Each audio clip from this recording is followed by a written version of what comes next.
তোমাদের অনেকেরই মনে প্রশ্ন যে দিদি তুমি এই থ্রেড লকটা কিভাবে বানাও। তাই এই লক বানানোটা আজ তোমাদের দেখিয়ে দেব। তার আগে বলি তোমাদের সবাইকে হ্যাপি নিউ ইয়ার।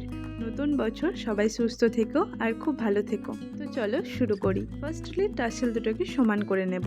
দেন একটা 30 সেন্টিমিটার মতো সুতো নেব। আমি এখানে ডলি সুতো ইউজ করছি। প্রথমে দড়িটাকে এভাবে টাসেলের নিচে রাখবো। দেন একদিকটা একটু ছোট আর একদিকটা একটু বড় করে নেব, মোটামুটি 1 সেন্টিমিটার মতো। এবার বড় দিকটা টাসেলের উপর দিয়ে এভাবে নিয়ে গিয়ে একটা লুপ তৈরি করব। এরপর অপর সাইডে সুতোর উপর দিয়ে নিয়ে যাব, বাট টাসেলের নিচ দিয়ে নিয়ে গিয়ে লুপের নিচ থেকে ওপর দিকে তুলব।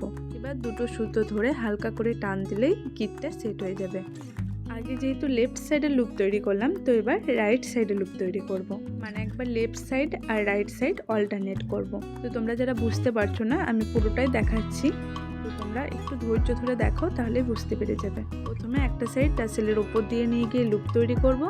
দেন অপর সাইডটা সুতোর উপর দিয়ে বা টাসেলের নিচ দিয়ে লুপের নিচ থেকে ওপর দিকে তুলবো। এইভাবে লেফট রাইট অল্টারনেট করে করে তোমরা লেন্থ যতটা চাইছো ততটা করে নেবে। তোমরা চাইলে এই সুতোর এন্ডগুলোকে একটু করে গ্লু দিয়ে শক্ত করে নিতে পারো, তাহলে এই লুপের মধ্যে দিয়ে নিয়ে যেতে সুবিধা হবে। আর এই লক বানানোর প্রসেসটা যদি কারো বুঝতে অসুবিধা হয়, তাহলে 2 থেকে 3 বার ভিডিওটা রিপিট করো, তাহলেই বুঝে যাবে। আমি এখানে যতটা লেন্থ দরকার ততটা করে নিয়েছি, মানে 30 সেন্টিমিটার সুতো দিয়ে যতটা হয় ততটাই। তো এবার একদম শেষের পোর্শনে চলে আসবো।